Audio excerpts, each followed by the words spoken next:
اگر کسی روزہ دار نے دن میں اپنی بیوی کو بوسہ دیا یا گلے لگایا یا ایسی قربت ہوئی جس سے شہوت پیدا ہوئی، پھر دونوں الگ ہو گئے، تو اس صورت میں روزہ نہیں ٹوٹتا، لیکن خاص طور پر جوان آدمی کے لیے ایسا کرنا مناسب نہیں، کیونکہ آگے گناہ کا خطرہ ہوتا ہے۔ اگر روزہ دار نے مقعد یا بواسیر کے زخم میں مرہم یا تیل انگلی سے لگایا یا اندر سے اچھی طرح دھویا، تو اس سے روزہ نہیں ٹوٹتا، البتہ احتیاط کرنا بہتر ہے۔ روزہ دار کا اپنی بیوی کو بوسہ دینا جائز ہے، لیکن نوجوان کے لیے مناسب نہیں، کیونکہ اس سے زما کی طرف جانے کا اندیشہ ہوتا ہے۔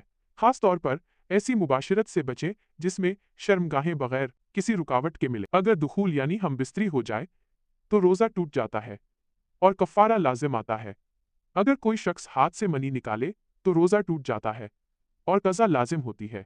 ایسے اہم اور پوشیدہ اسلامی مسائل سیکھنے کے لیے ہمارے چینل کو سبسکرائب کریں۔